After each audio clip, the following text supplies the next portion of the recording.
Hello दोस्तों, मैं विक्रांत आपके YouTube channel study with Vikrant में स्वागत करता हूं। और दोस्तों, आज हम प्राचीन काल में देखेंगे गुप्तोत्तर काल। और गुप्तोत्तर काल में हम देखेंगे जो इसमें प्रमुख संगम साहित्य हैं, जैसे संगम साहित्य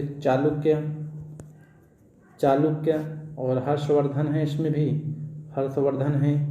और इसमें जो अनेक महत्वपूर्ण शासक हैं उनके बारे में हम देखेंगे। दोस्तों, इसमें अशोक के बारे में एक बहुत इम्पॉर्टेंट है कि सॉरी दोस्तों, इसमें जो हर्षवर्धन हैं, हर्षवर्धन अंतिम हिंदू राजा था। तो अंतिम हिंदू राजा कौन था? हर्षवर्धन, जो प्रति 5वें वर्ष में इलाहाबाद में प्रयागराज में एक सभा बटोरता था। सभा में उसमें आपको दान देता था बहुत अपने भिक्षुओं को, कई लोगों को। तो दोस्तों, शुरू करते हैं। इसमें पहला क्वेश्चन है, 6ठी शताब्दी ईसा पूर्व के बाद गुप्त साम्राज्य के विघटन हो जाता है। इसके पश्चात उत्तर भारत अनेक राज्यों में बढ़ जाता है। तो गुप्त साम्राज्य के बाद दोस्तों अनेक राज्यों में विघटन हो जाता है। इसके बाद आते हैं गुप्तोत्तर काल के बाद पुष्यभूति वंश। तो जो पुष्यभूति वंश है, इसे हम वर्धन वंश भी कहते हैं। पुष्यभूति इस वंश का संस्थापक था। तो दोस्तों, पुष्यभूति इस वंश का संस्थापक था। पहला क्वेश्चन था कि इस वंश का संस्थापक कौन है? पुष्यभूति। तो पुष्यभूति इस वंश का संस्थापक था। और दूसरा क्वेश्चन है, इसने थानेसर हरियाणा का अंबाला जिला में इस वंश की स्थापना की। तो हरियाणा का थानेसर है, उसमें अंबाला जिले में इस वंश की स्थापना करता है। फिर आते हैं हर्षवर्धन। और हर्षवर्धन का समय देखें तो हर्षवर्धन का समय है 600 से 647 ईस्वी। और चौथा क्वेश्चन है कि हर्षवर्धन ने अपनी राजधानी कन्नौज को बनाया। दोस्तों, तो हर्षवर्धन ने अपनी राजधानी कन्नौज को बनाया, जिसे हम इत्र नगरी भी कहते हैं। इत्र नगरी कन्नौज को इत्र नगरी भी कहते हैं। अब हम आते हैं, पांचवा क्वेश्चन है, तो हर्ष के समकालीन शासक। तो दोस्तों, हर्ष के समकालीन शासक हैं भास्कर वर्मा। तो भास्कर वर्मा जो हैं वह समकालीन शासक हैं हर्ष के। और सातवां क्वेश्चन है, पुलकेशिन द्वितीय यह चालुक्य वंश का संस्थापक था। तो हमने चालुक्य वंश आपको बताया है कि चालुक्य वंश का संस्थापक कौन था? पुलकेशिन द्वितीय। इसकी राजधानी बीजापुर के बदामी में थी। दोस्तों, केवल इतना ही पूछा जाएगा कि पुलकेशिन द्वितीय के राजधानी क्या थी? बीजापुर। पुलकेशिन द्वितीय की राजधानी बीजापुर थी। यह चालुक्य वंश का संस्थापक था। अब इससे भी पूछा जा सकता है कि चालुक्य वंश का संस्थापक कौन था? तो आपको लगाना है पुलकेशिन द्वितीय। तो पूछा जाएगा कि चालुक्य वंश का संस्थापक कौन था, आपको उसमें ऑप्शन दिया रहेगा, फिर आपको लगाना होगा पुलकेशिन द्वितीय। और इससे भी पूछा जा सकता है कि पुलकेशिन द्वितीय ने अपनी राजधानी किसे बनाया? तो बीजापुर को बनाया। और बीजापुर किसकी राजधानी थी? तो बीजापुर राजधानी थी चालुक्य वंश के शासकों की, पुलकेशिन द्वितीय की। इस प्रकार से घुमा फिरा कर आपसे पूछा जा सकता है। अब हम आते हैं, आठवां क्वेश्चन है, गोल नरेश शशांक। तो गोल नरेश शशांक की राजधानी कर्ण सुगढ़ थी। इसकी राजधानी कर्ण सुगढ़ थी। अब हम आते हैं नौवां क्वेश्चन। नवा है ध्रुवसेन द्वितीय के बारे में। ध्रुवसेन द्वितीय या वल्लभी गुजरात का शासक था। तो वल्लभी गुजरात का शासक था। और 10वां क्वेश्चन है, इंपॉर्टेंट क्वेश्चन है, बहुत इंपॉर्टेंट क्वेश्चन है दोस्तों, बहुत बार परीक्षाओं में पूछा जाता है कि ह्वेनसांग किसके शासनकाल में आया? तो आपको रखना है कि ह्वेनसांग हर्षवर्धन के शासनकाल में आया। आपको इसे याद रखने के लिए हम एक ट्रिक बता देते हैं। जैसे ट्रिक है कि ह्वेनसांग भी हा से शुरू होता है और हर्षवर्धन भी हा से शुरू होता है। तो आपको याद रखना है कि ह्वेनसांग के समय हर्षवर्धन के समय आया था। ह्वेनसांग हर्षवर्धन के समय आया था। अब हम आते हैं, ह्वेनसांग 630 ईस्वी से लेकर 645 ईस्वी तक भारत में रहा। तो 630 ईस्वी से लेकर के 630 ईस्वी से लेकर के 647 ईस्वी तक भारत में रहा, 45 तक भारत में रहा। 12वां क्वेश्चन है, चीन में जाकर शुयूकी। तो दोस्तों, चीनी नाम है ये, शुयूकी। तो शुयूकी एक पुस्तक इसने लिखी है जिसमें भारत के बारे में उस समय के विस्तृत जानकारी मिलती है। तो शुयूकी इसकी रचना है। कहीं कहीं पूछा जा सकता है कि जो ह्वेनसांग था उसकी रचना क्या नाम है, तो शुयूकी उसकी रचना का नाम है। अब हम आते हैं नेक्स्ट क्वेश्चन है 13वां है, यह नालंदा महाविहार में शिक्षा लेने के लिए तथा बौद्ध ग्रंथ को एकत्रित करने के उद्देश्य से आया था। तो यह शिक्षा लेने के लिए, नालंदा महाविहार में शिक्षा लेने के लिए तथा बौद्ध ग्रंथ को एकत्रित करने के उद्देश्य से आया था। तो इसके 3 मुख्य उद्देश्य थे। एक शिक्षा था और दूसरा बौद्ध ग्रंथ को एकत्रित करना था। इसमें हम आते हैं नेक्स्ट 14वां क्वेश्चन है, हर्षवर्धन ने बौद्ध धर्म की महायान शाखा को संरक्षण प्रदान किया। तो हर्षवर्धन ने बौद्ध धर्म की महायान शाखा को संरक्षण प्रदान किया, एक हीनयान और एक महायान। तो महायान शाखा को संरक्षण प्रदान करता है हर्षवर्धन। 15वां क्वेश्चन है, हर्ष के दरबार में अनेक विद्वानों का स्थान था।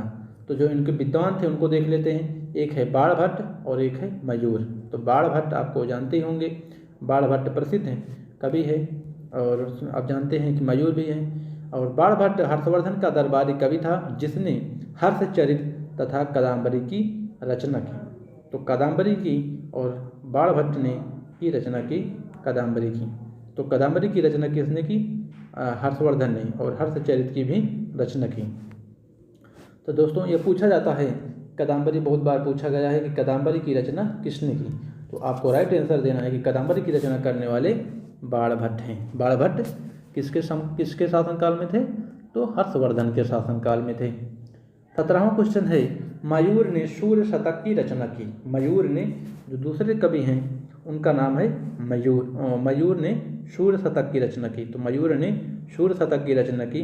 हर्ष ने स्वयं 3 नाटक की रचना की है। दोस्तों हर्षवर्धन ने भी 3 नाटकों की रचना की है। उनके नाटकों का नाम है प्रियदर्शिका, रत्नावली, नागानंद। प्रियदर्शिका, रत्नावली और नागानंद। अब हम आते हैं 18वां क्वेश्चन। 18वां क्वेश्चन है, हर्ष प्रयाग के प्रति 5वें वर्ष में महामोक्ष परिषद का आयोजन करता था। तो प्रति 5वें वर्ष में महामोक्ष परिषद का आयोजन करता था। तो महामोक्ष का आयोजन करते थे हर्षवर्धन, जो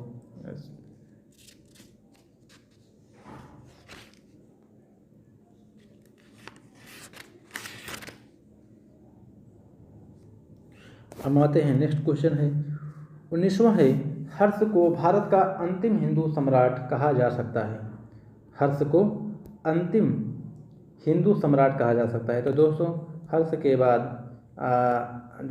बाद कोई अंतिम शासक हिंदू नहीं रहा है। तो हर्ष के बाद कोई भी शासक हिंदू नहीं रहा है। इसके बाद इसमें हम तो मोहम्मद गजनवी आते हैं। मोहम्मद गजनवी, घोरी, इस सब का आक्रमण, फिर मुगल, फिर इस प्रकार से दोस्तों कोई शासक हिंदू सम्राट नहीं बनता है।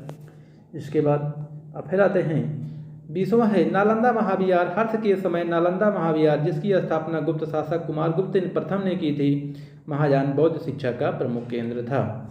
तो दोस्तों हर्षवर्धन के समय भारत का अंतिम हिंदू सम्राट था जो नालंदा महाविहार, हर्ष के समय जिसकी स्थापना गुप्त शासक कुमारगुप्त प्रथम ने की थी। तो इसको हमने पहले वीडियो में बताया है कि गुप्त काल में हमने पढ़ा दिया है कि कुमारगुप्त प्रथम ने नालंदा महाविहार की, नालंदा विश्वविद्यालय की स्थापना की थी। महायान बौद्ध शिक्षा का उस समय केंद्र था। हर्षवर्धन के समय महायान बौद्ध शिक्षा का प्रमुख केंद्र था। नेक्स्ट क्वेश्चन है 21वां, हर्षचरित के अनुसार कुछ महत्वपूर्ण अधिकारी जैसे सिंहनाद मुख्य सेनापति, आवंती है शांति एवं युद्ध का मंत्री, और एक है स्कंदगुप्त हाथी सेना का मुख्य अधिकारी। आप जानते हैं कि स्कंदगुप्त एक नाटक है और उस नाटक की रचना की है जयशंकर प्रसाद जी ने। तो स्कंदगुप्त के नाटक है जिसकी रचना जयशंकर प्रसाद जी ने की है। और जानते हैं कि जयशंकर प्रसाद हिंदी के छायावादी कवि के माने जाने लेखक हैं। तो छायावादी के महान लेखक हैं। अब हम आते हैं दक्षिण भारत के इतिहास पर। उसमें हम पल्लव वंश देखते हैं। पल्लव वंश का संस्थापक सिंह विष्णु था। तो पल्लव वंश का संस्थापक सिंह विष्णु था और इसकी राजधानी तमिलनाडु के कांचीपुरम में थी। तो तमिलनाडु के कांचीपुरम में पल्लव वंश की राजधानी थी और पल्लव वंश का संस्थापक सिंह विष्णु था। आते हैं 24वां है, यह वैष्णव धर्म का अनुयायी था। तो जो पल्लव वंश था उसमें जो शासक थे सिंह विष्णु, वह किसका अनुयायी था? वैष्णव धर्म का अनुयायी था। 25वां है किराता जूनियम के जो रचना का लेखक हैं भारवी हैं। किराता जूनियम के जो लेखक हैं उनका नाम भारवी है। और 26वां है सिंह विष्णु के दरबार में रहते थे भारवी। तो जो भारवी जो कवि हैं और किसके दरबार में रहते थे? सिंह विष्णु के दरबार में। सिंह विष्णु पल्लव वंश का संस्थापक था। अब आते हैं हम पल्लव वंश के जो प्रमुख शासक हैं, ये हैं वप्पदेव शासक हैं पल्लव वंश के। तो पल्लव वंश का जो संस्थापक था कुछ विद्वान के अनुसार सिंह विष्णु को माना जाता है और कुछ के अनुसार वप्पदेव को भी माना जाता है। तो कुछ मानते हैं कि वप्पदेव संस्थापक है, कुछ मानते हैं कि पल्लव वंश है, लेकिन आपको सिंह विष्णु ही लगाना है। अगर सिंह विष्णु है तो आपको सिंह विष्णु ही लगाना है, अन्यथा आप वप्पदेव मार सकते हैं, लेकिन सिंह विष्णु ज़्यादा माना जाता है। और 28वां क्वेश्चन है 10 कुमार चरितम के लेखक भारवी हैं। 10 कुमार चरितम के लेखक भारवी हैं। और महेंद्र वर्मन प्रथम इसने मत्त विलास प्रहसन की रचना की। तो महेंद्र वर्मन प्रथम जो हैं मत्त विलास प्रहसन की रचना की है। मत्त विलास प्रहसन। और 30वां क्वेश्चन है कला के क्षेत्र में उसने महेंद्र शैली को आरंभ किया। तो कला के क्षेत्र में महेंद्र शैली को आरंभ किया। तो वास्तुकला के क्षेत्र में उसने महेंद्र शैली, तो महेंद्र शैली आपको फोकस करना है कि महेंद्र शैली का विकास किया। 21वां है इसने शैव धर्म को अपनाया था। शैव धर्म को अपनाया था। अब आते हैं नरसिंह वर्मन प्रथम के बारे में। नरसिंह वर्मन प्रथम इसने वातापी कोंडा की उपाधि धारण की थी। तो वातापी कोंडा की उपाधि धारण की थी इसने नरसिंह वर्मन ने वातापी कोंडा की उपाधि धारण की थी। 33वां है इसने मल्लपुरम नामक नगर बसाया। तो मल्लपुरम नामक नगर बसाया नरसिंह वर्मन प्रथम ने मल्लपुरम नामक नगर बसाया। और 34वां है नरसिंह वर्मन द्वितीय। तो नरसिंह वर्मन द्वितीय के बारे में देख लेते हैं। इसका काल मंदिरों के निर्माण का काल था। तो मंदिरों के निर्माण के काल के लिए जाना जाता है नरसिंह वर्मन द्वितीय। मंदिरों के निर्माण के कारण जाना जाता है नरसिंह वर्मन द्वितीय। इसने कांची के कैलाशनाथ मंदिर का निर्माण कराया। तो कांची के कैलाशनाथ मंदिर का निर्माण कराया नरसिंह वर्मन द्वितीय ने। और हम आते हैं नेक्स्ट है अपराजित जो शासक है यह पल्लव वंश का अंतिम शासक था। और हम देखते हैं द्रविड़ शैली का विकास पल्लव के नेतृत्व में 4 चरण में हुआ। तो पल्लव के नेतृत्व में द्रविड़ शैली का विकास हुआ। आप जानते हैं कि द्रविड़ शैली और हमने जो गंधार शैली थी आपको पहले ही बताया है, गंधार शैली भी हमने पढ़ाया है आपको, और द्रविड़ शैली भी याद पढ़ा रहे हैं। तो आपको द्रविड़ शैली, गंधार शैली ये याद रखना है सबको। और द्रविड़ शैली का विकास जो 4 चरण में हुआ है उनका चरण देख लेते हैं। पहला है महेंद्र शैली या मंडप शैली भी कहा जाता है। और दूसरा है नरसिंह शैली। पहला था महेंद्र शैली, दूसरा है नरसिंह शैली, तीसरा है राजसिंह शैली और चौथा है नंदीवर्मन शैली। तो चौथा है नंदीवर्मन शैली। 38वां है कांची के कैलाशनाथ मंदिर में पल्लव राजा और रानियों की तस्वीरें लगी हैं। तो कांची के कैलाशनाथ मंदिर में पल्लव राजा और पल्लव की रानियों की तस्वीरें लगी हैं। 39वां क्वेश्चन है राष्ट्रकूट टॉपिक है। राष्ट्रकूट में हम देखते हैं राष्ट्रकूट राजवंश का संस्थापक दोस्तों इसमें हम देखते हैं 40वां क्वेश्चन है दंती दुर्ग 752। हमने क्वेश्चन नीचे लिख दिया है। दंती दुर्ग जो शासन है उनका शासनकाल का समय है 452 और इसकी राजधानी थी मनकिर या मान्य खेत। तो मनकिर या मान्य खेत इसकी राजधानी थी। और 42वां क्वेश्चन है एलोरा और एलिफेंटा महाराष्ट्र में जो है गुहा मंदिरों का निर्माण राष्ट्रकूट के समय हुआ। इसमें 34 शैलकृत गुफा है, 34 शैलकृत गुफा है। और आपको याद रखना है कि एलोरा एलिफेंटा जो है महाराष्ट्र में है। कई बार पूछा जाता है कि एलोरा और एलिफेंटा कहाँ है, तो आपको राइट आंसर है महाराष्ट्र में है। और इसके राष्ट्रकूटों के समय में इसका निर्माण हुआ और इसमें 34 शैलकृत गुफा है। और पूछा जाता है कि यह किस धर्म से संबंधित है, तो इसमें बौद्ध, हिंदू और जैन भी शामिल है।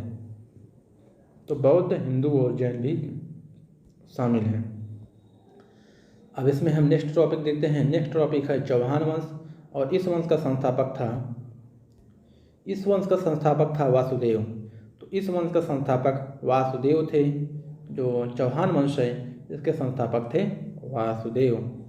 और जिसकी राजधानी थी प्रारंभ में अक्षत्र इसकी राजधानी थी।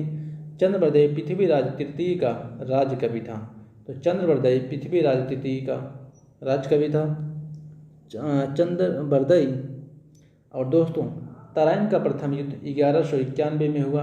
तराइन 50वां क्वेश्चन है सोलंकी वंश में देखते हैं। सोलंकी वंश का संस्थापक मूलराज प्रथम था। सोलंकी वंश का संस्थापक मूलराज प्रथम था। इसकी राजधानी अहिवाड़ थी। तो इसकी राजधानी जो थी अहिवाड़ थी। ऐसा नाम है दोस्तों कि पूछो मत। 52वां क्वेश्चन है इस वंश में महमूद गजनी ने सोमनाथ के मंदिर पर आक्रमण किया। तो इस वंश में जो मोहम्मद गजनी के शासनकाल में मोहम्मद गजनी आक्रमण करता है अहिवाड़ के शासनकाल में। इस समय भीम प्रथम का शासन था। तो जब मोहम्मद गजनवी भारत में आक्रमण करता है सोमनाथ के मंदिर पर, उस समय जो शासन था भीम प्रथम का था। तो भीम प्रथम इस समय शासन कर रहा था। और भीम प्रथम के काल में दिलवाड़ा का प्रसिद्ध जैन मंदिर बनाया गया। तो भीम प्रथम के काल में दिलवाड़ा का प्रसिद्ध जैन मंदिर बनाया गया। और प्रसिद्ध जैन मंदिर हेमचंद्र जयसिंह सिद्धराज के दरबार में थे। तो प्रसिद्ध जैन विद्वान हेमचंद्र जयसिंह सिद्धराज के दरबार में थे। और दोस्तों आज का जो अभ्यास प्रश्न है वो कविराज की उपाधि किसे प्रदान किया गया था, आपको इसे बताना है। कमेंट बॉक्स में बताना है कि कविराज की उपाधि किसे प्रदान किया गया था। गुप्तोत्तर काल से ही हमने इसे प्रश्न पूछा है कि कविराज की उपाधि किसे प्रदान किया गया है। तो दोस्तों आज के लिए बस इतना ही। हमारे चैनल को लाइक, सब्सक्राइब और शेयर करना मत भूलिएगा दोस्तों। धन्यवाद समय देने के लिए।